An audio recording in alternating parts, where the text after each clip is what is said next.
Para sa'yo, ano ba talaga ang halaga ng pakikipagkaibigan? Ito ba ay panandalian lamang o ito'y panghabang panahon? Kaya sa episode na ito ay ating tatalakayin ang kwento ng magkakaibigan na sina Chantel, Rhea at pati si Ivan, kung saan ay sinubok ang kanilang pagkakaibigan sa pangyayaring hindi nila inaasahan. Sa panahon na sila ay nagkakalabuan, sa mga araw na sila ay pinaglayo ng kanilang mga damdamin, ano kaya ang kanilang paiiralin? Ivan, halika na. Samahan mo naman ako. Sabi ng 9 na taong gulang na batang si Chantel. Saan naman tayo pupunta, Chantel? Tanong rin ng batang si Ivan. Inutusan kasi ako ni Mama Kaya sige na, samahan mo na ako. Sagot naman ni Chantel, habang hila-hila ang kamay ng kanyang kaibigan. Walang nagawa ang batang si Ivan at sinamahan na lamang ito. Sina Ivan at Chantel ay nakatira sa probinsya. Sila ay matalik na magkaibigan. Isang araw, pumunta sila sa puno ng mangga malapit sa ilog at kumuha ng bunga. Ivan, doon sa kanan mo, malaki-laki yung bunga.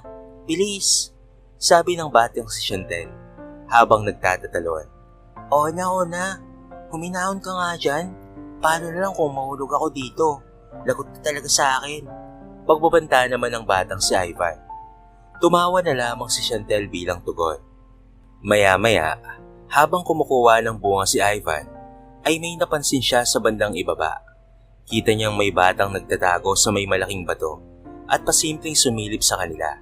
Kaya't dali-dali siyang bumaba at pinuntahan ang kanyang kaibigan. Chantel, parang may bata doon, no? Sabi ni Ivan sa kaibigan. Ha? Anong bata? Oy Ivan, tikil-tikilan mo ako ha. Kilala kita. Nananakot ka na naman. Sabi naman ni Chantel at masamang tinignan ng kanyang kaibigan. Grabe, totoo nga may bata nga doon. Sabi nito at naunang naglakad patungo sa may malaking bato. Sumunod lang naman ang batang si Chantel habang ito ay nakasimangot. Aray Ivan, ba't ka bigla-biglang tumigil ha? Ano, wala namang bata hindi ba? Nananakot ka lang Pero wala siyang nakuwang tugon mula sa kaibigan. Naiinis na tinignan niya ang tinitignan ni Ivan at nanlaki na lamang ang kanyang mga mata sa nakita. May batang babae na nakaupo sa likod ng bato. Kahit ito'y umiiyak, ay pansin pa rin ang kagandahan ng bata na sa tingin niya ay kaedaran lamang nila. Nag-aalala naman niya itong nilapitan. Hi, ako nga pala si Chantel at itong lalaking ito ay si Ivan, kaibigan ko. Pagpapakilala niya rito, tinignan lamang siya ng bata. Bakit ko pala umiiyak?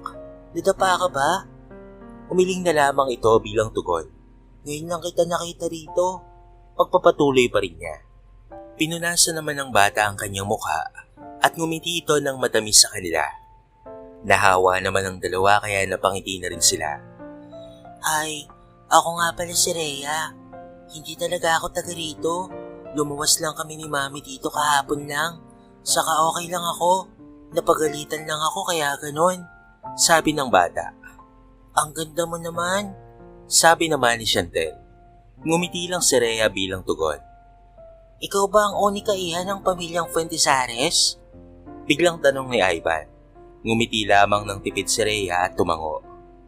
Hala, totoo. Ay, nice to meet you pala ma'am. Sabi ni Chantel na ikinatawa naman ni Rhea. Simula noong araw na yon, ay umusbong na ang pagkakaibigan na nabuo ng hindi inaasahan. Ivan, sa tingin mo darating pa ba si Rhea? Tanong ni Chantel sa kaibigan. Nasa may puno sila ng mangga at naghihintay sa kanilang kaibigan.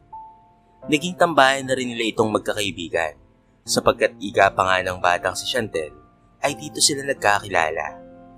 Dadating yun, maghintay na lamang tayo dito. Sagot naman ni Ivan sa kaibigan. Ivan naman 2 oras na kasi tayo naghihintay. Sabi pa ni Chantel. Hindi naman umimik ang batang si Ivan. Teka, baka nabisto na siya. Tapos kinulong sa kwarto niya. Oy Ivan, puntahan natin siya. Sabi ni Chantel habang hinihila ang kaibigan. Ano? Hindi pwede, Chantel. mapapagalitan tayo. Sabi naman ni Ivan. Sumimangot naman ang batang si Chantel dahil sa sinabi nito. Huwag ka nang malungkot dyan. Sabi ni Ivan. Nag-aalala kasi ako eh. Kilala mo naman yung mami nun, hindi ba? Napaka-stricta, kahit nakakatakot. Sabi ni Chantel. Hindi naman sumagot si Ivan sapagkat alam naman niya na tama ang sinasabi ng kanyang kaibigan. Kahit siya ay nag-aalala rin para kay Rhea. Psst! Hoy, gising kayo. Sabi ng batang si Rhea habang ginigising ang dalawang kaibigan. Ha? May sunog pa? Bigla namang sigaw ni Chantel, kaya't napabangon na lamang si Ivan. Tumahimik ka nga, Chantel. Overacting ka talaga. In short, okay ka. Sabi ni Ivan habang masamang tinignan ng kaibigan. Grabe ka naman sa akin ha. Hindi nagpatalo si Chantel. Tumigil na kayong dalawa. Sorry ngayon lang ha. May pinagawa kasi sa akin si na mami eh. Sabi naman ni Rhea sa mga kaibigan. Ano ka ba, okay lang yun no? Saka hindi naman namin namalayan na nakatulog na kami kakahintay sa'yo eh. Ngumiti naman ang matamis si Chantel sa kaibigan. Ngumiti rin naman bilang ganti ang batang si Rhea. O siya, sige. Sa may ilog tayo. Nakakuha na ako ng mga mangga kanina. Doon na natin kainin. Aya ni Ivan sa dalawa. At unang naglakad. Sumunod naman ang dalawang batang babae sa kanya habang magkahawak kamay. Grabe, ang lambot ng kamay mo, Rhea. Halatang mayaman ka. Pagbibiro ni Chantel sa kaibigan. Ngumiti lang ito bilang tugon sa kanya. Nang makarating sila sa ilog, ay agad silang umupo sa may bato at nagbalat ng mangga. Tahimik silang kumakain habang pinapakinggan ang musika ng kagubatan. Ang ganda dito. Parang ayoko nang bumalik sa syudad. Sabi ni Rhea. Wala namang nakuhang tugon ng dalaga. Alam nyo, sa lahat ng mga nakilala ko, kayo ang una kong naging kaibigan. At sigurado ako na kayo rin ang magiging huli. Iting sabi ni Rhea. Ngumiti lang ang dalawa bilang tugon sa kanya. Lumipas ang ilang mga taon. Mahigit ilang taon na rin simula nang sila ay magkakilala. Ngunit ang kanilang pagkakaibigan ay patuloy na umuusbong. Sabay rin silang lumuwas sa Maynila para doon makapag-aral sa isang sikat na universidad. Isa itong pribadong paaralan. Kapos man sa pera, ay dito pa rin nag-aral sina Chantel at Ivan bilang scholar. Chantel, sasabihin sana ako sa'yo. Sabi ni Rhea. Nasa apartment sila nito. Ano yun, Rhea? Tanong naman ni Chantel habang kumakain. May gusto kasi ako kay... Bigla namang sumingit si Chantel. Hala, sino? Gosh, magkaka-boyfriend ka na. Sabi pa nito sabay sundot sa tagiliran ng kaibigan. Porke ba may gusto na ako sa lalaking yun ay magkaka-boyfriend na kaagad ako? Sabi pa nito. Kung sabagay, pero sino nga yung guy na yun? Tanong pa nito. Si Ivan. Nang marinig ito ni Chantel, ay tila tumigil sandali ang oras. Hindi siya nakaimik at nagtataka niyang tinignan ng kaibigan. Si Ivan? Gusto mo si Ivan? Nautal niyang tanong. Oo, pero ayokong sirain ang pagkakaibigan namin. Parang kapatid lang naman ang tingin niya sa akin eh. Sabi pa nito. Hindi alam ni Chantel kung ano ang dapat sabihin. Hindi niya mawari kung magiging masaya ba siya kapag nagkatuluyan ang dalawa, sapagkat matagal na rin niyang gusto si Ivan. Pagkatapos noon, ay naging tahimik ang dalawa, at ilang saglit lang, ay dumating na nga si Ivan na may dalang mga pagkain. Oh, anong nangyari sa inyong dalawa? Himalat ang tahimik niyo hata ngayon. Sabi pa nito sabay lapag ng mga dala sa kusina. Wala pa ring umiimik sa dalawang babae. Hoy, nangyari ba? Tanong pa nito. Wala. Wala no? Sagot naman na Rhea, sabay kamot sa batok. Talaga lang ha? Tanong ulit ni Ivan. Oo nga, di ba Chantel? Sabi pa nito. Ngumiti naman si Chantel. Oo naman, wala Ivan. Sabi pa nito. Siguraduhin niyo lang ha? Sabi naman ni Ivan. Nagkatinginan naman ang dalawang dalaga, saka sabay na tumango. Kinabukasan, ay sabay silang pumasok sa paaralan. Kinabukasan rin gaya ng nakagawian, sinundo ni na Ivan at Chantel ang kaibigan na si Rhea sa kondo nito. Silang tatlo ay grade 12 student na, at magkaklase pa sila. Maaga silang pumasok, kaya't may maraming oras pa silang maglibot sa may hardin na ginawa nilang tambayan. Napakaganda talaga ng paaralan na to. Biglang sabi ni Chantel. Tumango naman si Rhea bilang tugon. Salamat sa iyo, Rhea, ha? Dahil kung hindi dahil sa iyo, ay wala kami dito ngayon. Ngumiti naman ng kay tamis si Chantel sa kaibigan. Oo, salamat sa iyo, Rhea. Dahil sa iyo nakapag-aral kami dito. Tinulungan mo kami para makakuha ng scholarship. Dugtong naman ni Ivan. Ngumiti naman si Rhea bago tumingin sa kalangitan. Wala yun, no? Saka, should thank yourself din naman. Masipag kayo at matalino pa. Sabi nito. Masipag? Oo, masipag ako pero itong si Chantel, ewan ko na lang. Sabi ni Ivan habang iniinis ang kaibigan. Anong ewan sa akin, ha? O excuse me lang, ha? Masipag ako. Sabi pa nito habang nakapamewang sa harapan ni Ivan. Tumawa na lamang si Rhea sa insta ng mga kaibigan niya. Mahalaga sa kanya ang dalawa at gagawin niya ang lahat para sa mga ito. Hala, narinig niyo yun? Tanong ni Chantel. Ano? Wala kaming naririnig, no? Guni-guni mo lang yun. Sabi naman ni Ivan. Sumimangot naman si Chantel sa sinabi ni Ivan. Kanina ka pa, ha? Ang hilig mong manginis. Late na nga tayo Sabi nito habang nagmamadaling tumayo at kinuha ang bag. Hindi natin namalayan ng oras. Tara na. Sabi naman ni Rhea. Agad silang nagsitakbuhan papunta sa kanilang silid-aralan. Pagdating nila ay siya ring pagdating ng kanilang guro. Bakit mo pa siya nagustuhan? Tanong ni Chantel sa kaibigang si Rhea. Nasa kondo na sila nito. Hindi ko rin alam Namalayan ko na lang isang araw. Gusto ko na siya. Malungkot na sabi nito.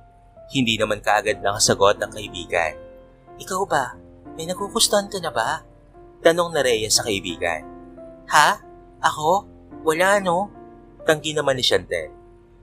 Tinignan niya ang kanyang kaibigan. Kumunot ang noo nito nang mapansin niyang may pang-asar siyang tinitignan nito. Alam mo, hindi ako naniniwala Sabi pa nito. Wala nga kasi. Grabe ka, ha? Sabi naman ni Chantel. Tumikil naman ang kanyang kaibigang si Rhea, ngunit may pang-aasar pa rin siyang tinitignan. Sa tingin mo ba ay magugustuhan niya rin kaya ako? Basig na Rhea sa katahimikan. Ha? Ang naging tugon na lamang ni Chantel sa kaibigan. Sa tingin mo magugustuhan ako ni Ivan? Wala naman sa plano ko na umamin Pero napaisip pa rin ako kung magugustuhan niya ba ako hanggang sa kaibigan na lamang ang magiging tingin niya sa akin.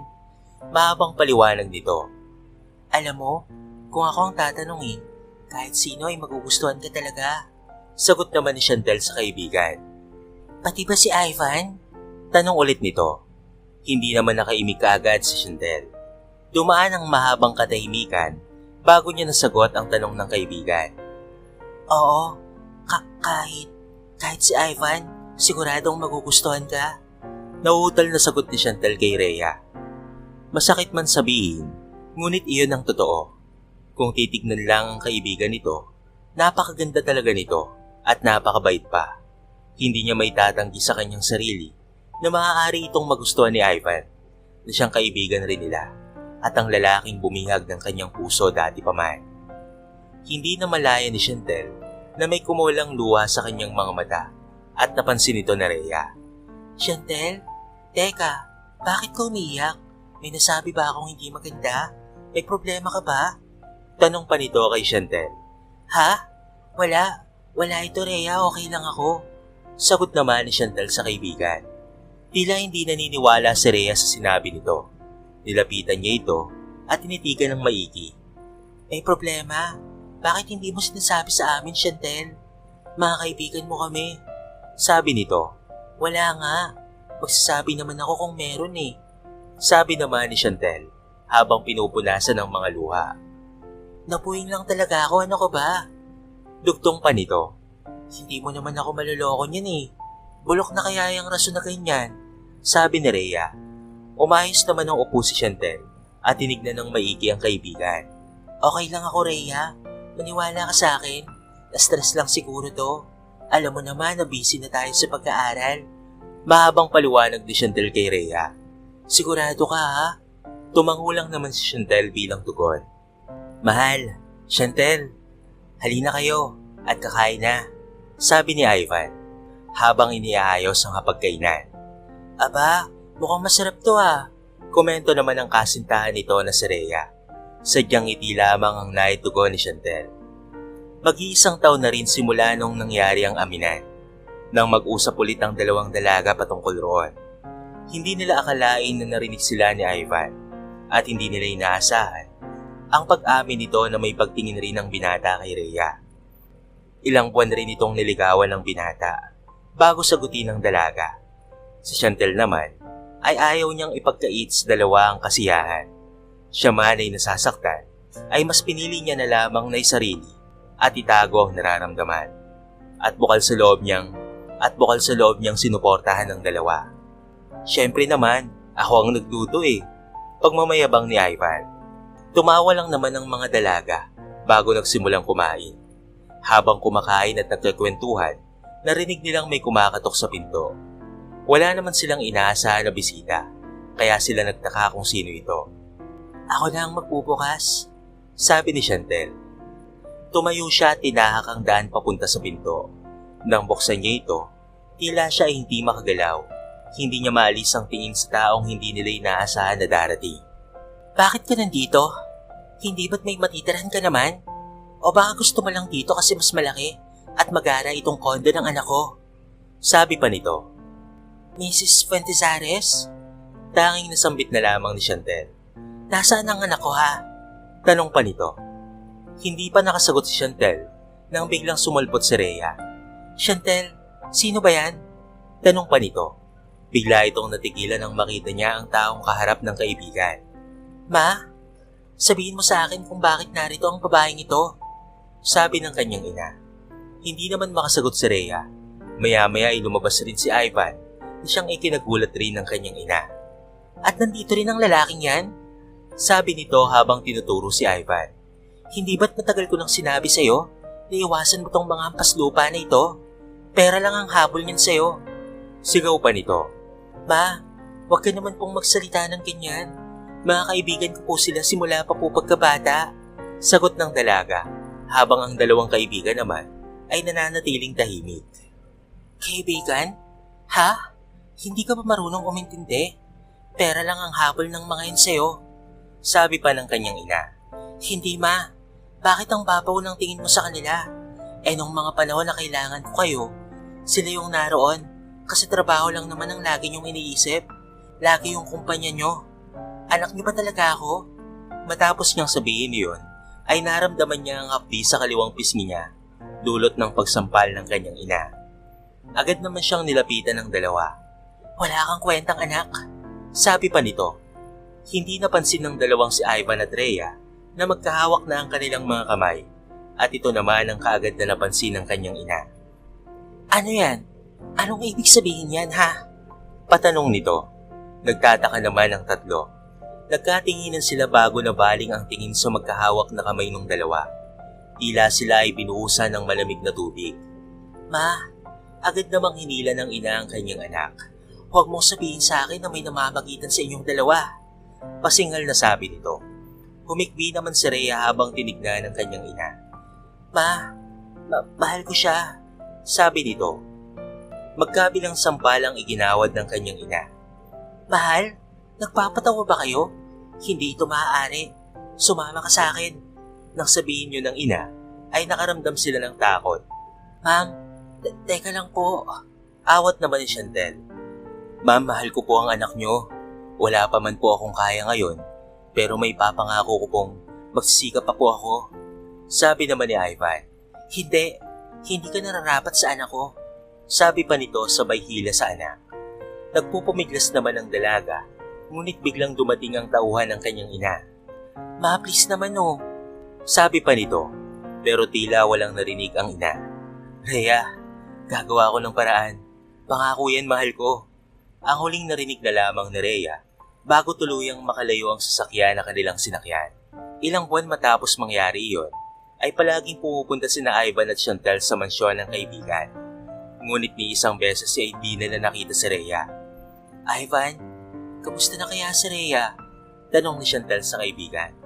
Baka sa mukha nito ang pag-aalala. Si Ivan naman ay nanatiling tahimik. Hindi na lang kumibo ulit si Chantal. Kahit na matagal na niyang gusto ang kaibigan na si Ivan, hindi niya pa rin magawang magsaya sa nangyari sa dalawa ngayon.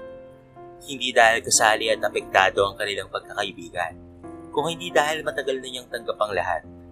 Hindi siya hadlang sa pag-iibigan ng dalawa. Tao po, Aling Lilia. Boses ni Chantal ang maririnig sa labas ng mansyon ni Rhea. Gabi na at kakatapos lang ng shift niya sa pinagtatrabuhan niya at dito agad siya dumiretso. Wala ang kaibigan na si Ivan sapagkat hindi pa tapos ang shift nito. Aling Nelia, tao po. Pagtawag ulit ng dalaga. Lumabas naman ang gwardiya at siya'y kinausap. O Chantal, andito ka na naman? Kakatapos lang ng shift mo, hindi ba? Tanong pa nito. Ngumiti naman ang dalaga bilang tugon.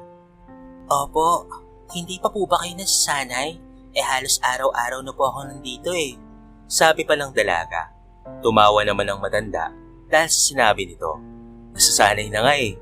O bakit ikaw lang? Nasaan ba yung kaibigan mo? Si Ivan? Tanong nito. Napakamot naman sa ulo ang dalaga. Hindi pa po tapos ang shift niya. Hihintayin ko rin po siya rito. Sagot naman ng dalaga. Maya-maya ay lumabas na ang isang matanda, ang mayordoma ng mga Fuentesares. O iha, Chantal, andito ka na. Kumain ka na ba? Tanong ng matanda sa dalaga. Ay hindi pa po, Aling Nelia. Napakamot naman ng batok ang dalaga. Sige, antayin mo ako dyan at kukuha lang ako ng pagkain. Nagluto talaga ako kasi alam kong darating na naman kayo ni Ivan dito. Sagot naman ng matanda. Wag na po. Nagbaon po talaga ako. Nagbaon rin po si Ivan, Aling Nelia. Ngiting sagot naman ng dalaga. Ay, sige na. Pinagluto ko talaga kayo eh. Pilit naman ng matanda sa dalaga. Napakamot ulit ng batok ang dalaga habang nag-aalinlangan na tumango. Sige po, pero baka nandyan si na ma'am. Mapagalitan pa po kayo. Alinlangan itong sabi. Tulog na si ma'am. Antayin mo ako ha. Tumango lang naman ang dalaga bilang tugon.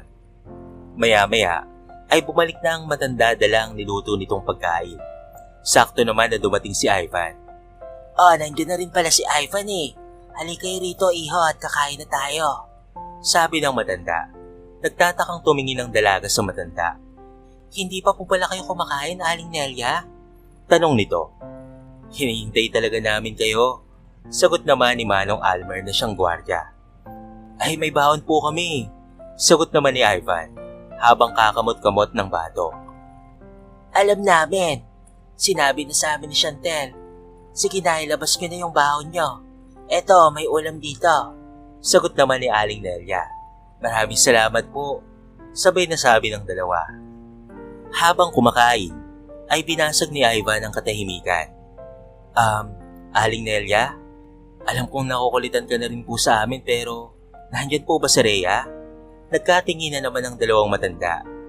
Kahit sabihin nyo lang po na okay lang ang kalagayan ni Rhea, gusto lang po talaga naming malaman. Dugtong nasabi naman ng dalagang si Chantal. Napabuntong hininga naman ng matandang babae. Hindi ko masasabi na maayos si Rhea ngayon. Dahil sa sinabi ng matanda, ay napatigil sa pagkain ng dalawa at nagkatinginan. Ano pong ibig niyong sabihin? Nag-aalalang tanong ng binata. Kung titignan din naman kasi ang sitwasyon niyo ngayon, sino naman ang magiging maayos, hindi ba? Sagot naman ni Aling Nelia. Tila naguguluhan pa rin ang dalawa sa sinabi nito. Hindi na kayo nagkikita dahil pinagbawalan na siya ng kanyang mga magulang. Alam niyo ba, na habang kayo ay pabalik-balik rito, umaasang makikita si Rhea, ay nasa loob lang siya at nakikita kayo kapag pumupunta kayo rito. Sabi ni Manong Almer. Napabaling naman sa kanya ang atensyon ng dalawa. Ano po? Tanong ni Chantal. Ang ibig niyang sabihin, habang kayo ay laging nagmamakaawa sa labas ng gate at minsan ay pinapagalitan at pinapahiya ng aking amo dyan sa labas, ay nakikita at naririnig iyon ni Rhea. Gaya nyo, nasasaktan rin siya. Paliwanag ng matanda. Si Ivan ay nakatango lamang at hindi umiimik, habang si Chantal naman ay napasulyap sa mansyon. Sinasabi niyo po ba na habang nag-uusap tayo ngayon ay nakatingin sa atin si Rhea? Tanong nito habang tingin ay nasa mansyon pa rin. Patay na ang mga ilaw nito at hindi makikita kung may tao ba sa loob. Oo, alam kong nakatingin si Rhea. Naging malungkot ang boses ng matandang babae habang sinasabi ang kataga na iyon. Bigla naman silang nakarinig ng iyak. Napatingin naman si Chantel sa katabi. Nakita niya ang kaibigang lalaki na nakatungo at panay-galaw ang balikat kakaiyak. Ivan? Pagtawag nito sa kaibigan. Malungkot naman na nakatingin ang dalawang matanda sa binata. Sila ay naaawa sa sitwasyon ng magkakaibigan. Ngunit wala silang magawa. Bakit kailangang humantong sa ganito, Aling Nelia? Hindi naman po namin pinapabayaan ang aming pag-aaral. Nare-respeto ko rin po si Rhea at wala pong ginawa na labag sa kalooban niya. Umpisang sabi ng binata. Hindi naman sila nakaimik. Wala silang masabi. Mahal na mahal ko po siya at gagawin ko po ang lahat para matanggap kami ng mga magulang niya. Dugtong pa nito. Habang sinasabi yun ni Ivan, ay wala siyang kaalam-alam na may nasasaktan rin siya. Nalipat ang tingin ng dalawang matanda sa dalaga. Ito'y umiiyak rin ng palihim. Naaawa sila sapagkat nasasaktan rin ito sa nangyayari, ngunit hindi nila alam na hindi lang iyon ang dahilan. Parang patalim ang mga salitang binibitawan ng binata. Mga patalim na palihim na sumasaksak sa dalagang katabi nito. Palihim sapagkat walang ibang nakakakita. Walang merong alam. Kahit ang sugat na natamo nito ay hindi makikita sa panlabas sapagkat tanging biktima lamang nito ang makakaramdam. Words are sharper and can cut deeper than a knife. Mahigit 2 taon na nilang hindi nakikita ang kaibigang si Rhea. Pero kahit bigo silang makita ang kaibigan sa poder ng mga magulang nito, ay hindi pa rin sila nagsasawa sa kakapunta. Hindi sila nawawala ng pag-asa na makita ulit ito. 2 taon na simula nung pangyayaring iyon, Chantel.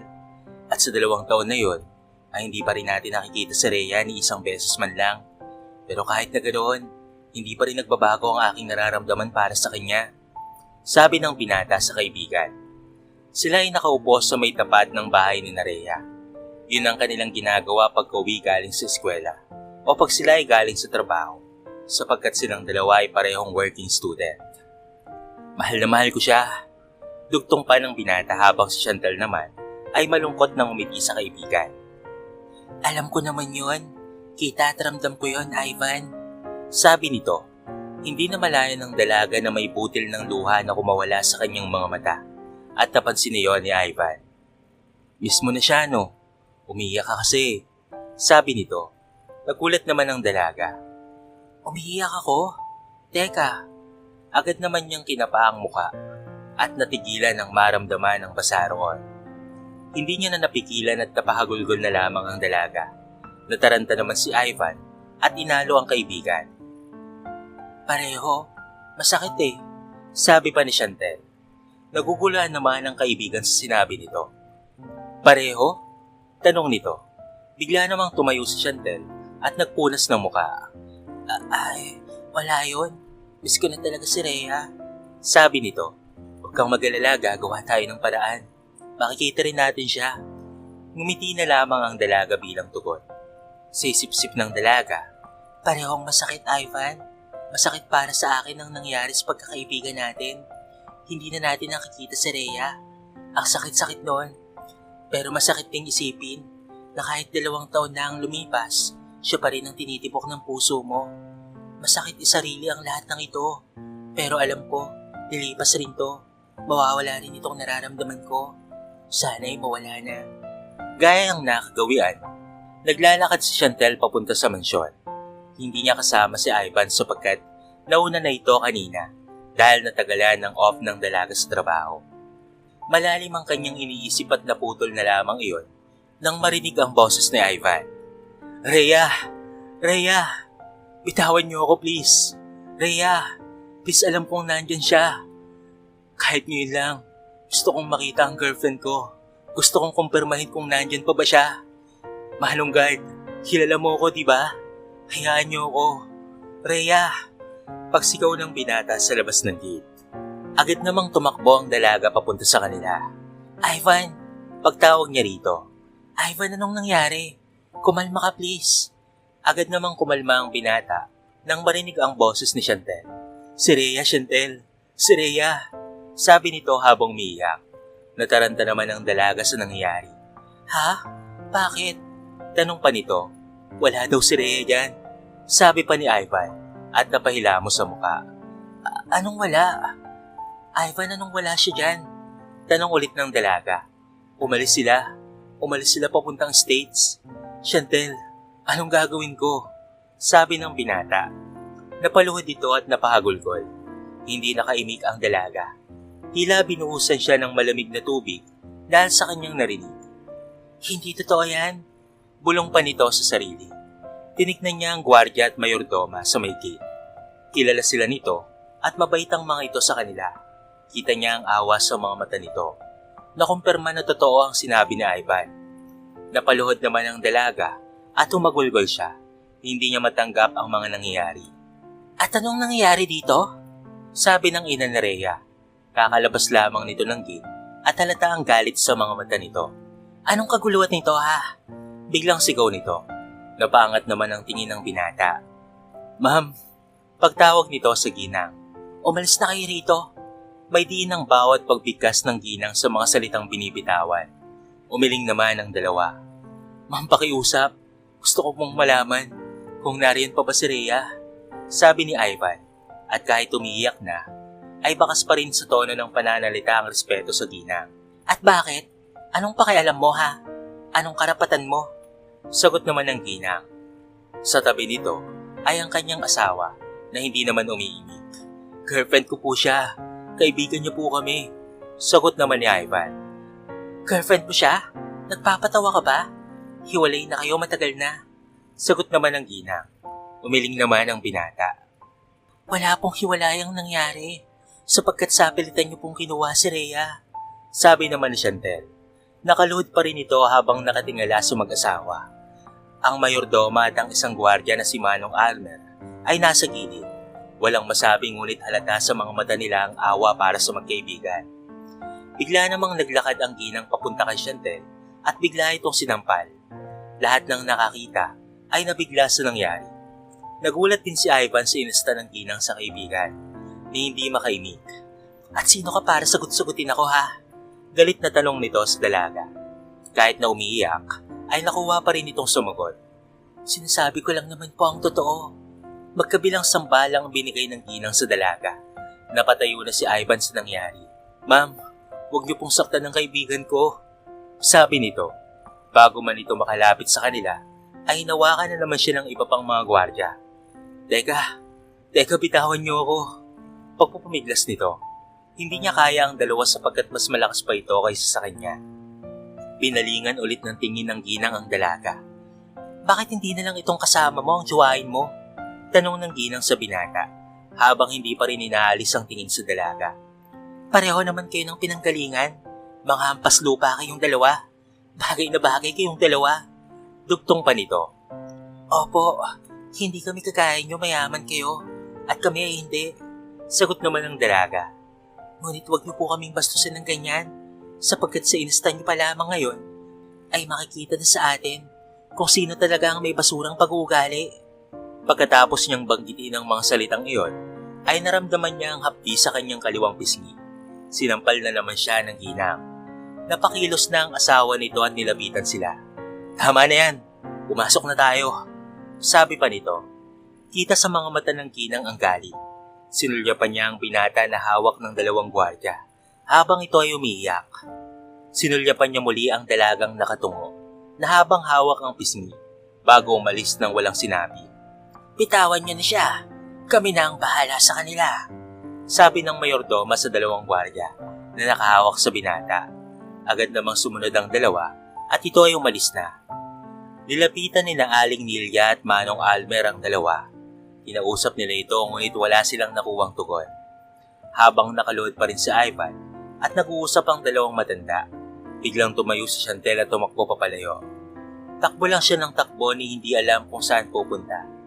Bigla namang umulan at tila sinasabayan sila ng pag-iyak ng langit. Kahit giniginaw ay hindi ininda ng dalaga.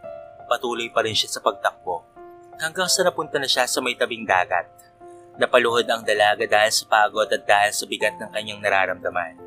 Tumingin siya sa langit. ni mga bituin ay hindi nagpakita.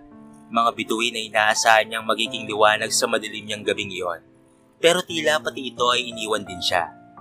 Tumingin sa madilim na kalingitan, habang mga mata niya ay nangungusap, umaasa sa isang milagro. Bakit gano'n? Bakit? Kinakaya ko naman eh. Sinasarili ko naman sapagkat pareho silang importante sa akin. Para sa ikasasaya nila, ay ninda ko ang sakit. Pero bakit kailangan humantong sa ganito? Pagkausap niya sa langit, habang patuloy na umaagos ang kanyang mga luha. Pakiusap, ibalik niyo ang dating meron ako. Mga panahong masit magkakasama pa kaming 3. Kakayanin ko ang sakit. Ibalik niyo lamang kami sa dati. Pakiusap, sabi nito. Huwag niyo po sana silang pabayaan, lalo na si Rhea. Kung saan man siya ngayon, gabayan niyo po sana siya. Aasa ako na babalik kami sa dati. Makalipas ang ilang araw matapos ang pangyayaring iyon, kanyang nabalitaan ang pag-alis ni Ivan. Po, anong ibig niyo pong sabihin? Tanong nito sa landlord na inuupahan ng kanyang kaibigan. Umalis na si Ivan, iha. Hindi nga lang nagsabi kung saan siya pupunta. Eto, may iniwan siyang sulat para sa'yo. Sabi nito. Pagkatapos ibigay ang sulat, ay nagpaalam na rin ito na umalis. Tila wala sa sarili at naguguluhan ng dalaga. Hindi niya magawang buksan ang sulat sapagkat masakit para sa kanya ang malaman ng dahilan sa pag-alis nito na walang sabi. Bakit, Ivan? Bakit pati ikaw ay umalis? Iniwan niyo ako. Sabi nito sa sarili. Agad siyang pumunta sa tabing dagat para magpakalma. Saglit niyang tinignan ang mga alon bago binigyan ng pansin ang sulat. Nagdadalawang isip man, nanginginig man ang kanyang mga kamay, ay kanya pa rin binuksan ang liham. Dear Chantel, kapag nabasa mo ito, siguradong nakalis na ako. Gusto kong humingi ng tawad sa iyo, Chantel. Sorry dahil umalis ako nang walang pasabi. Umalis ako sa panahong down na down tayo dahil sa mga nangyari. Alam ko naman sa mga ganitong panahon ay dapat manatili tayong matatag na magkasama. Harapin ang pagsubok na itong nang magkasama. Alam mo naman pala eh, pero umalis ka pa rin. Komento niya at pinunasan ng luhang kumakawala sa kanyang mga mata. Alam mo pero mas pinili mong umalis. Umalis na nga si Rhea, pati ba naman ikaw? Bakit ba kailangan na humantong sa ganito ang lahat? Dugtong pa niya. Pero mas pinili kong umalis at gawin ang mga bagay ng mag-isa. Sariling desisyon ito, Chantel. Ilang araw ko ring pinag-isipan to. Hindi ito naging madali para sa akin. Maniwala ka. Nahihirapan din ako pero kailangan ko itong gawin. Hindi ka na lang sana umalis, Ivan. Komento ng dalaga habang nagsisibagsakan ng mga luha sa kanyang mga mata.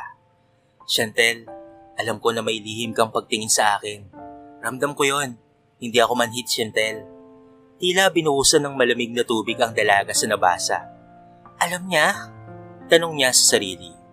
Alam ko dati pa. Naalala mo ba? Noong mga bata pa lamang tayo na umamin ka na crush mo ko. Simula noon ay hindi ka na matigil sa pagsasabi sa akin na gusto mo ko. Ngunit tumigil ka noong nakilala natin si Rhea. Simula noon pa, matalik na kaibigan lang ang tingin ko sa'yo. Para na rin kitang kapatid, Chantel. Alam ko yon, sabi ng dalaga habang pinupudasan ng mga luha. Alam ko naman yon, kaya kung yun ang naging dahilan ng iyong pag-alis, hindi ko may papangakong mapapatawad ko ang aking sarili. Sabi pa nito, pakiusap, huwag mong sisihin ang sarili mo. Kilala kita. Umalis ako sa kadahilan ng gusto kong magtrabaho sa ibang bansa at kapag nakaipon na ako, ay tatapusin ko ang pag-aaral ko. Gusto kong may pagmalaki, lalo na kapag dumating ang araw na kukunin ko siya sa mga magulang niya. Kapag dumating ang araw na haharapin ko na ulit sila. Anong kukunin? Sira ulo ka talaga. Kidnapping yun eh. Pagbibiro nito, iba na ata ang isip mo. Kilala kita, Chantel. Hindi ganun, no? Gusto ko na kapag dumating ang araw na makaharap ko ang kanyang mga magulang ay may pagmamalaki na ako. Chantel, uuwi rin ako. Babalik ako kasama siya. At kapag dumating na ang araw na yon, umaasa ako na walang magbabago sa ating tatlo. Ibalik natin ang dati. Saka sana, sa panahong wala pa kami, ay may makilala ka. May magiging kaibigan ka na masasandalan mo. O kung hindi naman kaya, ay may taong magmamahal sa'yo. Taong kayang higitan ng pagmamahal namin na Rhea sa'yo. ang taong magiging karamay mo sa mga hamon ng buhay at ang taong matatawag mo na sa'yo. At pag meron man, gusto kong makilala yan ha. Ipakilala mo kami. Hanggang sa muli aking mahal na kaibigan, Ivan. Pagkatapos niyang mabasa ang liham, panay ang iyak ng dalaga. Nawalan man siya ng kaibigan, pero hindi doon nagtatapos ang kanyang istorya. At alam niya yon. Babalik ang mga ito. Aasa siya sa mga iniwang salita ng kanyang kaibigan. Aasang magiging maayos ang lahat sa pagbabalik ng mga ito. Umalis siya sa tabing dagat nang may ngiti sa labi. May pag-asa pa, sabi niya sa kanyang sarili. Hindi naging madali ang lahat simula nung umalis si Ivan. Unang umalis si Rhea at sumunod naman si Ivan. Naging mahirap para kay Chantel ang lahat. Naninibago siya. Di wala siyang makausap. Si Chantel ay nasa kolehiyo na. Isang third-year college student. At education ang kanyang kinuhang kurso. Siya pa rin ay isang scholar at nag-part-time job. Isang araw, tumambay si Chantel sa may tabing dagat gaya ng kanyang nakagawian. Pumupunta siya dito kapag namimiss niya ang mga kaibigan. Nandito ka na naman? Sabi ng boses na nagmumula sa kanyang likod. Nilingon niya ito at nagugulang ang tinignan ng lalaking nagsalita. Ako ba ang kinakausap mo? Tanong ng dalaga. Sino pa ba? Tayo lang namang dalawa dito. Sagot naman ng binata. Aba, pilosopo ka. Hindi naman kita kakilala. Sabi ng dalaga bago tumayo at naglakad papalayo. Uy, saan ka pupunta? Hindi niya inakalang susundan siya nito. Ano bang pakialam mo? Sinungitan niya ito ngunit imbes na mainis, ay ngumiti lamang ang binata. Ako nga pala si Jake, sabi ng lalaki. Hinarangan siya nito kaya napitigil na lamang siya sa paglalakad. Tabi ka nga, sabi ni Chantel. Sabi ko ako si Jake, ulit na sabi ng binata. Habang inilahad ang kamay.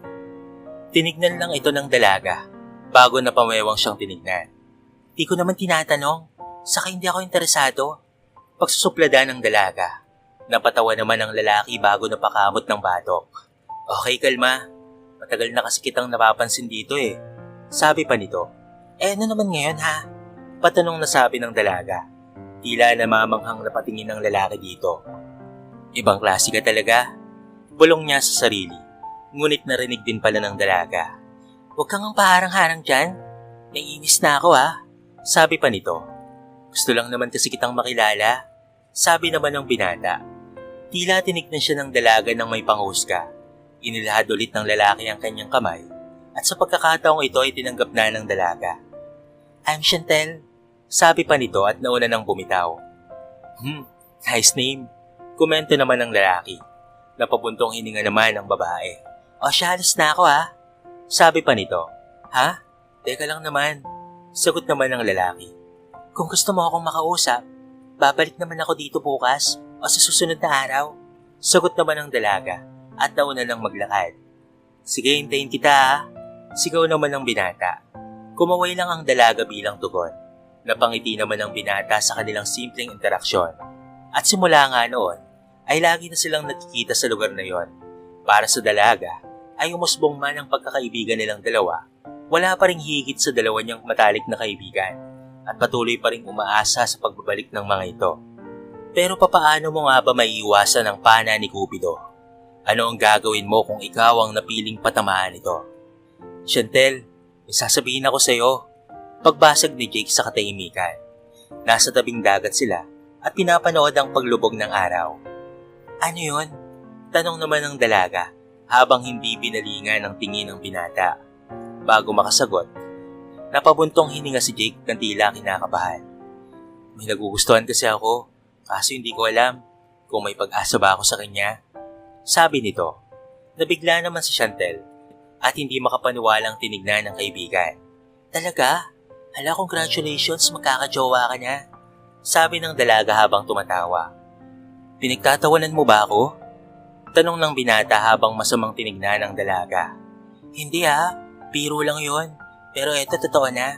Congrats ha. Sino ba yan? Sabi naman ng dalaga. Hindi naman nakasagot kaagad ang binata at ito ay tumango. Hindi naman maintindihan ng dalaga kung bakit ganoon makaakto ang kaibigan. Hindi ko kasi alam kung may pag-asa ba ako. Sinabi ko yun kanina sa'yo pero tila hindi mo narinig. Maktol naman ang binata. Napatawa naman ang dalaga. Aba, tampuhin ka talaga. Eto kahit ramdam mo na wala kang pag-asa, hindi naman talaga mali ang sumubok eh. Paano mo malalaman kung hindi mo susubukan, hindi ba? Mahabang sabi niya. Napaisip naman ang binata sa sinabi niyang kaibigan. Pero paano kung binasted ako? Tanong ulit ng binata. Alam mo, hindi ka na bata eh. Sabi pa nga ng dalaga. First time ko kasi. Bulong ng binata ngunit narinig pa rin ni Chantel. Nabigla naman ito sa sinabi niya. Talaga?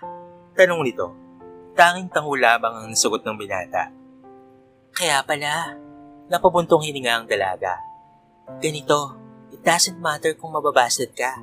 At least, nasabi mo na sa babaeng yon ang nararamdaman mo sa kanya. Diba? Para sa huli kahit papaano, ay masabi mo sa sarili mo na kahit ganoon ang resulta, at least sinubukan mo, hindi ba? Mahabang paliwanag ng babae. May sasabihin pa sana ito ngunit napahinto nang may mapagtanto. Natamaan siya sa kanyang sinabi. Napatanaw ang dalaga sa paglubog ng araw. Hindi na umimik pa. Tila naguguluhan ng binata si insta niya. Ngunit kanya rin namang naintindihan ang sanhi ng pananahimik nito. Naiintindihan niya na ngayon. Hindi na rin ulit nagsalita pa ang binata, ngunit ito rin ay binasag ng dalaga. Kapag kasi nagkagusto ka sa isang tao, don't expect for any reciprocation. Tumingin siya sa binata matapos sabihin yon. Kasi una pa lang, ikaw yung nagkagusto at hindi nila obligasyon na gustuin ka rin pabalik dahil sa gusto mo yung tao. Dugtong pa nito, makikita sa mga mata ng dalaga ang pangungulila at sakit ng nakaraan. Masakit ang magmahal, Jake. Kahit hinay-hinay sabi pa ni Chantel. May malungkot na ngiting nakukubli sa kanyang mga mukha. Mga luwang nagsisibagsakan ng hindi namamalayan ng dalaga. Napansin naman ito ni Jake at siya na ang pumunas nito.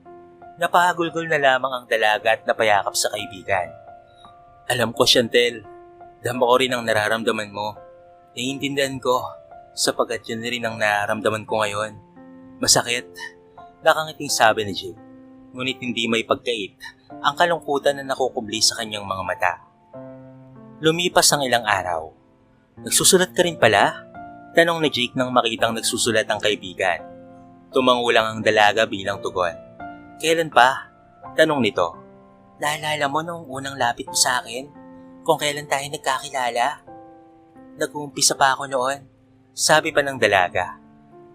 Mga ilang taon na rin pala. Nakapagtapos na tayo lahat-lahat sa kolehiyo.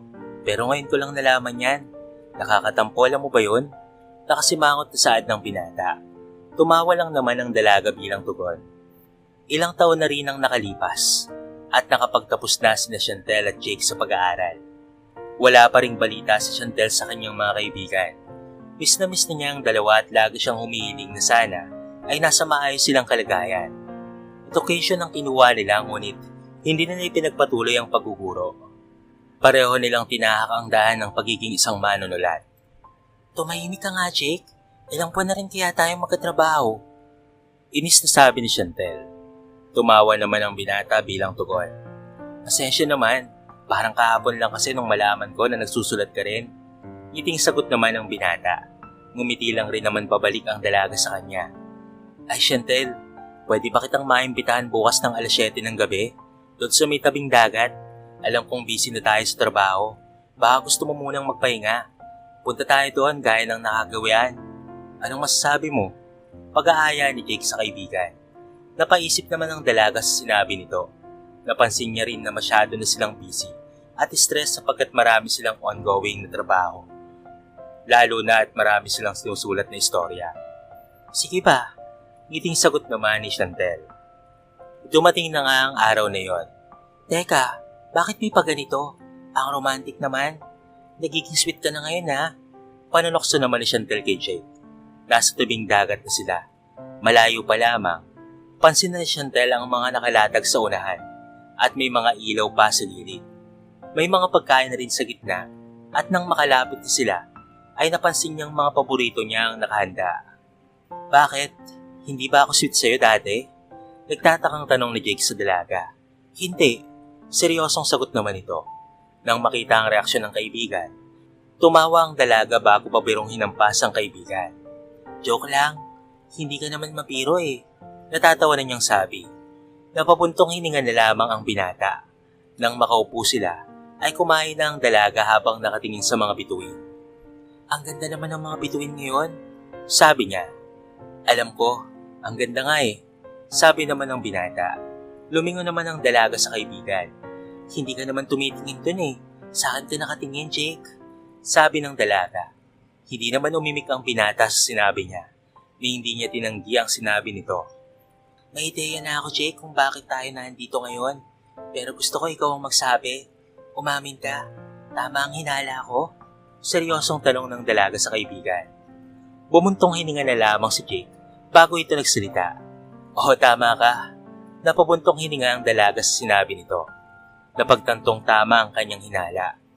Pasensya ka na. Sinubukan ko namang pigilan eh. Dugtong pa ng binata. Hindi alam ni Chantel kung ano ang sasabihin. Hindi na niya magawang tingnan ng kaibigan. Chantel, gusto kasi kita, sabi ni Jake habang nakatingin sa malayo. Binalot sila ng katahimikan pagkatapos. Maya-maya lang ay tumayo na si Jake at hinikayat din ng kaibigan na tumayo. Sumunod naman si Chantel at pinakatitigan ng binata na tila inaalam ang sunod nitong gagawin. Chantel, pwede ba kitang maisayaw? Tanong ng binata habang inilahad ang kanyang kamay sa dalaga. Nagdadalawang isip man, ay tinanggap niya pa rin ang kamay nito. Napangiti naman si Jake dahil dito. Hinawakan ng binata ng maigi ang kamay ng dalaga at kanya itong hinalikan sa kamay.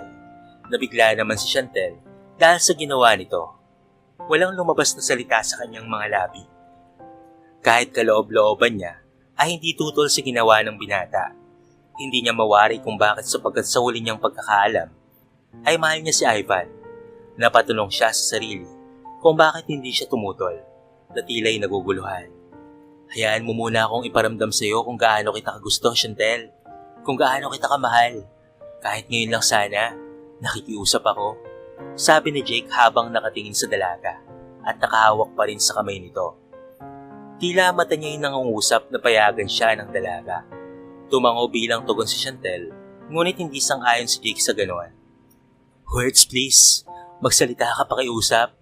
Alam kong nakakabigla ang lahat. Pero sana kahit sa pagkakataon na ito, ay masabi ko sa iyo ang lahat. Hayaan mo ko. Mahabang sabi ng binata sa sarili. Sige, hayaan kita, Jake. Ngumiti naman ng malawak ang binata dahil sa sinabi ng dalaga. Hindi niya akalaing narinig pala siya nito. Masaya siya at pinayagan siya nito. Lumayo muna siya sa dalaga at kinuha ang cellphone niya at saka nagpatugtog. Inilagay niya sa may paanan nila ang kanyang cellphone kung saan rin nakalatag ang mga pagkain at kanyang inakay ang babae papunta sa may tabing dagat. Sa may banda kung saan abot ng alo ng kanilang mga paa. Hinawakan niya ang bewang ng dalaga gamit ang kaliwang kamay habang ang kanang kamay naman ng dalaga ay inaalalayan niya at inilagay sa kanyang balikat. Habang pinagsiklop naman niya ang kanilang kabilang mga kamay. They swayed their body from left to right gently. Sumasayaw man, ngunit mga tingin nila ay nananatili sa isa't isa.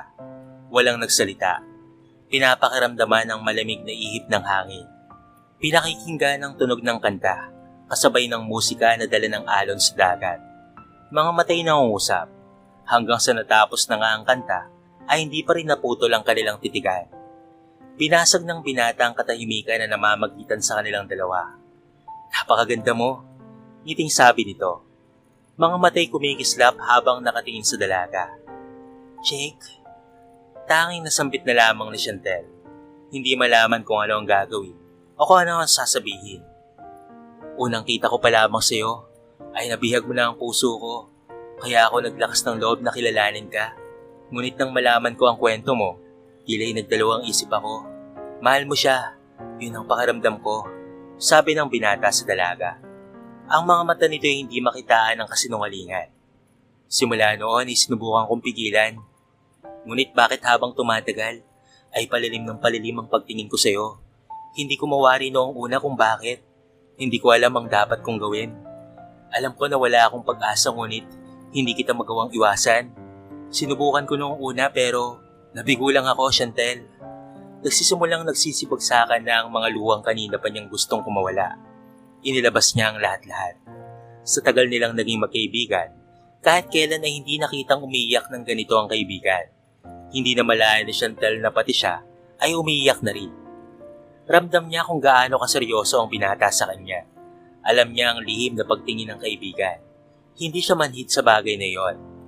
Naalala ko ang sinabi mo dati na ang isa sa pinakamasakit kapag ikaw ay nagmahal ay ang katotohanan na hindi dahil sa gusto mo sila ay magugustuhan ka rin nila balik sapagkat una pa lang, ikaw ang unang nahulog at hindi nila obligasyon ang mahalin ka pabalik. Mahirap at masakit yun ngunit yun ang totoo. Kaya't naglakas ako ng loob ngayon. Para sa uli, wala akong pagsisihan. Tugtong na sabi nito. Hinawakan ng binata ang pisngi ng dalaga at kanyang pinunasan ng mga luha nito. Pakiusap, huwag kang umiyak. Hindi mo ako gusto. Alam ko yun. Tanggap ko yun kaya tahan. Sasaktan ako kapag nakikita kang umiiyak. Sabi nito. Mas lalong umiyak ang dalaga sa sinabi niya. Nataranta naman si Jake at hindi alam ang gagawin. Jake, tanging masambit na lamang ni Chantel. Umiling na lamang si Jake bilang tugon. Shh, tahan na. Naiintindihan ko. Sabi nito at niyakap ang kaibigan. Habang pinapatahan ng dalaga, siya ay napahinto sa sinabi nito. Mga katagang hindi niya inaasahan na marinig mula sa babae. Mahal rin kita, Jake. Umiiyak na sabi nito. Maganda mang pakinggan ngunit umiling ang binata. Hindi, please wag ganito. Alam kong siya ang mahal mo. Nakikiusap ako. Huwag mong gawin sa akin to. I don't want to be put in a situation kung saan mahal mo lang ako kasi mahal kita. Mas masakit para sa akin yun. Iling ang naging tugon ng dalaga. Hinawakan niya ang balikat ng lalaki at pinakatitigan ito sa mata. Tignan mo ako. Mukha ba akong nagsisinungaling? Tanong nito. Hindi naman nakasagot ang binata. Totoo, mahal kita, Jake. Hindi dahil sa mahal mo ko. Gusto talaga kita matagal na rin. Higbing pang-amin ng dalaga. Sa wakas ay napagtantunan niya kung ano talaga ang kanyang nararamdaman para sa binata. Hindi ko maamin sa iyo. Hindi ko maamin sa sarili ko sapagkat ang huli kong alam ay siya ang mahal ko. Kaya maniwala ka. Mahal kita, Jake. Pagkatapos magpaliwanag ng dalaga, ay agad siyang niyakap ng lalaki. Niyakap siya nito ng maigpit. Hayaan mo kung ligawan ka. Sabi nito. Tumangulang ang dalaga bilang tugon. Mahal na mahal kita, Chantel. Mahal rin kita, Jake. Sa paglipas ng mga panahon, kumawala ang isang ngiti sa mga labi ni Chantel. Pagkatapos isulat ang huling salita sa tulang isinulat. Sa ngayon ay isa ng sikat na manunulat siya. Ilang taon na ang lumipas, simula nang mangyari ang lahat. At hanggang ngayon ay patuloy pa rin siya nag-aantay. Alam niyang alam ng mga kaibigan niya na siya ay umasenso na. Mga istorya at tula na kanyang mga sinulat ay lahat ay patungkol sa mga kaibigan at kanyang mga mensahe sa mga ito. Hindi man sila nag-uusap, na iparating naman niyang nais sabihin sa mga ito gamit ang pagsusulat. Babe, happy birthday! I have a surprise for you. Baba muna tayo. Naghihintay na ang family natin doon, sabi ng kanyang kasintahan. Ilang taon na rin ang lumipas nang magkatuluyan sina Jake at Chantel. Legal sila sa kaniga nilang pamilya at sumusuporta ito sa kanilang relasyon. Madami na rin silang pinagdaanan ngunit kanila itong nalagpasan ng magkasama. Anong surprise? Binigay mo na kaya kagabi yung regalo mo sa akin? Sabi nito sa kasintahan. Basta pikit ka lang, sabi ng lalaki. Agad namang pumikit si Chantel. Naramdaman niya ang paglayo ng kasintahan, ngunit hindi niya binuksan ang mga mata na naghihintay. Maya-maya ay may umakap sa kanya. Walang salita ang lumabas. Pinakaramdaman niya ang nasa paligid. Alam niyang may mga matang nakatingin sa kanila ngayon, pero hindi pa rin niya magawang buksan ang mga mata. Napakainit ng yakap na kanyang nararamdaman, pero hindi galing sa kanyang kasintahan. Alam niya yon. Pamilyar pero hindi niya mawari kung sino. Maya-maya, may umakap na naman sa kanya. Hindi niya alam ang mararamdaman. Alam niya ang pakiramdam. Hindi siya nagkakamali. Kahit may ideya na siya sa kung sino ang mga yumayakap sa kanya ngayon, hindi niya magawang ibukas ang kanyang mga mata. Takot na baka panaginip lamang ang lahat. Happy birthday, Chantel! Sabay na sabi ng dalawa. Nang marinig niya ang boses na iyon, hindi niya napigilan ang mga luwang nagsibagsakan. Agad siyang umagulgol sa mga bisig ng kanyang mga kaibigan. Mga kaibigan na matagal na niyang hinihintay. Totoo ba to? Sa wakas, bumalik na rin kayo. Ang tanging nasabi na lamang niya. Nangako ako, hindi ba? Hindi sabi ni Ivan. Namiss ka namin. Sabi naman ni Rhea habang ito ay umiiyak. Hindi mapapantayan ang saya na nararamdaman ng magkakaibigan noong araw na yon. Teka, nandito si Rhea. Kamusta yung mami mo? Sabi ng dalaga. Ngumiti naman si Rhea sa kanya. Ang daming nangyari, Chantel. Sobrang dami. Ang masasabi ko lang ay masaya ako at kumpleto na tayo. At legal na kami ni Ivan. Tanggap na kami ni na mami. Masayang sabi nito. Agad naman silang nagkayakapan ulit. Masaya ang kanilang mga pamilya na nakatingin sa kanila. Hinayaan muna nila ang tatlo na mag-usap. Best birthday gift ever to para sa akin. Sabi niya sa dalawa habang umiiyak-iyak. Sinulyapan niya ang kanyang kasintahan and she mounted. Thank you. Ngumiti lang ang kasintahan bilang tugon. Teka, paano pala kayo nahanap ni Jake? Tanong ni Chantal sa mga kaibigan. Mahabang kwento eh. Sagot naman ni Ivan. Ngumiti lang bilang tugon si Rhea. Alam nyo, sobrang miss ko kayong dalawa. Hindi ako nawala ng pag-asa na darating kayo. Namumuntog na sabi niya. Nabasag din ang kanyang boses, senyales na ito'y umiiyak. Nagdadrama na naman siya, pangiinis sa kanya ni Ivan. Kinurot naman ni Rhea si Ivan at pinagalitan ito. Ikaw kanina ka pa. Tigilan mo na nga yun si Chantel. Iniwan mo kaya siya, sabi nito. At ambang babatukan si Ivan. Sorry na nga, saka teka, iniwan mo rin kaya kami, sabi ni Ivan habang tinuturo ang kasintahan. Sapilitan akong pinalayo ni na mami noon, no? Ikaw, sariling desisyon mo yon. Napakamot naman sa batok si Ivan sa sinabi nito. Hindi may tatanggi ang sinabi ng nobya. Tinignan niya si Chantel at pinatahan ito. Gusto kong humingi ng tawad sa pag-iwan sa iyo ng walang pasabi, Chantel. Sabi nito. Mas lalong lumakas ang pag-iyak ng kaibigan. Nasa tibing dagat silang tatlo at naisipan nilang puntahan ulit ang lugar na naging tambayan nila dati. Chantel, tignan mo ako, sabi ni Ivan sa kaibigan. Sumunod naman ang kaibigan sa sinabi nito. Tahan na, ang importante nandito na kami. Wala nang alis sa atin, giting sabi ni Ivan. Tumango naman si Rhea. Alam ko naman yon, hindi ko lang mapigilan ang sarili ko. Masaya lang kasi talaga ako at kumpleto na tayo. Ngiting sabi ni Chantel, kahit patuloy na nagsisibagsakan ang kanyang mga luha.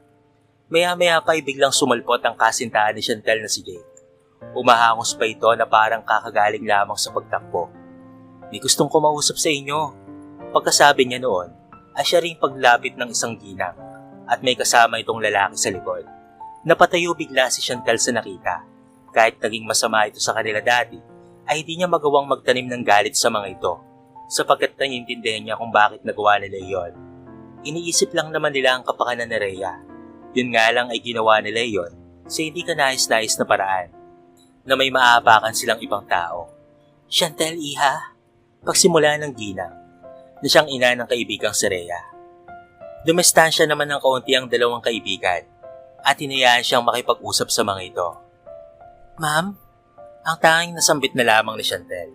Iha, gusto ko lang humingi ng tawad sa mga nagawa namin dati sa inyo, sa lahat ng mga masasakit na salita na sinabi ko sa inyo. Sabi ng ginang. Hinawakan nito bigla ang mga kamay ng dalaga at inaplos ang kanyang pisngi. Pinupunasan ang mga luhang hindi niya namalayang nagsisipagbagsakan na. Alam kong hindi madaling magpatawad at mas hindi madaling makalimutan ng lahat ng nangyari, iha. Hindi ka rin namin pipilitin. Nandito kami ngayon at nandito ako sa harapan mo upang humingi ng tawad. Alam kong naging masama akong ina, hindi lang sa aking anak, kung hindi pati na rin sa inyo ni Ivan. Mahabang sabi ng ginang. Kita rin ang pagsisisi sa mukha nito na hindi rin ito namalayan ng mga luwang nagsisipagbagsakan sa kanyang mukha. Kung iisipin, kayo yung naroon sa mga araw na kailangan kami ng anak namin. Kayo ang naging sandalan niya sapagkat alam ko sa sarili ko na naging mahigpit ako sa kanya na naging dahilan kung bakit hindi siya lumapit sa akin kahit noon pa man. Paliwanag nito. Hindi pa rin makapagsalita ang dalaga, pati ang mga kaibigan na nasa likuran. Mahirap rin ang pinagdaanan ng anak ko noong mga panahong magkawalay kayong tatlo, lalo na yung si Ivan. Pagkasabi niya noon, ay sinulyapan nito si Ivan Ngumiti lang si Ivan bilang tugon. Iha, I'm so sorry. Sabi ng ginang. Lumapit naman ang asawa nito at nginitian si Chantel. Pinunasan muna ni Chantel ang kanyang pisngi bago ito sumagot. Ma'am, matagal ko na po kayong napatawad. Ngiting sagot ni Chantel. Napayak naman ang ginang at agad niyang niyakap ang dalaga. Lumapit naman ang dalawang kaibigan at sumali sa yakapan. Pagkatapos ng usapan, ay umalis rin kaagad ang mga magulang ni Rhea. Ang tatlong magkakaibigan naman ay nakatayo sa tabing dagat habang nakatanaw sa paglubog ng araw. Hindi ko akalain na darating ang araw na magiging maayos ang lahat. Hindi man ako nawalan ng pag-asa noon, ngunit hindi may pagkakaila na minsan ko ring naisipan na baka mabigo tayo. Pagbasag ni Chantel sa katahimikan. Hindi naging madali para sa atin ang mga nangyari, ngunit ang masasabi ko lang ay proud ako sa ating mga sarili sapagkat naging matatag tayo, sabi ni Ivan habang may ngiti sa labi. Napangiti naman ang dalawa, saka nagpatuloy si Rhea. Pagkakaibigan, ano nga ba ang kahulugan nun? May sarili tayong opinyon patungkol doon pero para sa akin, ang kahulugan ng salitang pagkakaibigan ay kayo. Nilingon niya ang mga kaibigan na may ngiti sa labi. Hinawakan bigla ni Ivan si Rhea sa bewang at walang pasabing inilikan nito sa labi. Napangiwi naman si Chantel sa nasaksihan, ngunit napangiti rin kalaunan. Tinuon na lamang niya ang atensyon sa alon sa di kalayuan hanggang sa naramdaman niyang may humawak sa kamay niya. Nilingon niya ito at napagtanto na ang kasintahan niya ito. Ito ay walang iba kundi si Jake. Bago pa matapos ni Chantel ang sasabihin, ay agad niyang naramdaman ang mga labi nito na nakadikit sa labi niya. Nagulat man noong una, ngunit di nagtagal ay tumugon siya din ng halik dito. Rinig nila pareho ang kantsawan ng dalawa sa gilid. Nako, nainggit lang kayo sa amin eh.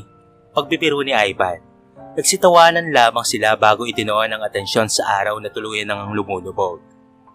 Rhea, bilisan niyo na dyan at tayo kakain na. Pagtawag ng ginang sa anak. Opo, Mami. Teka lang po, inaayusan ko pa po si Chantel. Sagot naman ito. O siya, bumaba na kayo pagkatapos yan ha. Sagot naman ng ginang habang nag-aanda sa mga pagkain. O ayan, pak na pak. Mas lalo kang gumanda. Puri ni Rhea sa kaibigan. Natawa namang tumango si Chantel. Bumaba na tayo, sabi ni Rhea sa kaibigan. Pagbaba nila, ay nadatnan nila sina Jake at Ivan na papaakyat. Saan kayo pupunta? Tanong ni Chantel sa mga ito. Kakatukin sana namin kayo. Sagot naman ni Jake. Okay. Tapos na kami. Baba na tayo. Sabi naman ni Rhea. Inalalayan naman ng dalawang binata ang kanilang mga nobya. Pababa ng hagdanan. Pagbaba, ay kanilang nadatnan ng kanilang mga pamilya na naghahanda. Magpapasko na at dito sa mansyon ng mga Fuentesare sila magdiriwang ng Pasko. Pakilagay ng mga regalo sa sala, please. Thank you. Dinig na sabi ni Mrs. Fuentesare sa kanila. Agad naman nila itong sinunod. Maya-maya ay lumapit sa kanila ang mga magulang ni Ivan at pati na rin ni Chantel at may inabot na regalo. Pakilagay na rin pala ito, anak, sabi naman ng ama ni Chantel. Opo pa. Doon na po kayo sa kusina. Kakain na rin po tayo maya-maya. Sabi nito sa ama. Tumango lamang ang ama bago pumasok sa kusina, kasama ang asawa at mga magulang ni Ivan. Alam nyo, hindi ko inakakalang darating panahon na sabay-sabay tayong magpapasko dito. Tapos ay nadagdagan pa. Biglang sabi ni Rhea, sabay tingin kay Jake. Hindi ko rin inakala na makakaapak ako dito sa mansyon nyo eh. Pabirong sabi naman ni Chantel. Nagsitawanan naman sila sa sinabi nito. Kahit kailan talaga? Komento na Rhea. Bakit? Totoo naman na. Hindi nga kami pinayagan ni tita na lumapit sa'yo eh. Makaapak pa kaya dito sa mansyon? Sabi pa nito. Agad naman siyang binatukan ni Rhea. Nagugutom ka na? Tanong ni Jake kay Chantel. Tumango na lamang si Chantel bilang tugon bagong ngumiti. Ngumiti naman pabalik ang binata sa dalaga. O tara, doon na tayo sa kusina. Aya na Rhea sa kanila.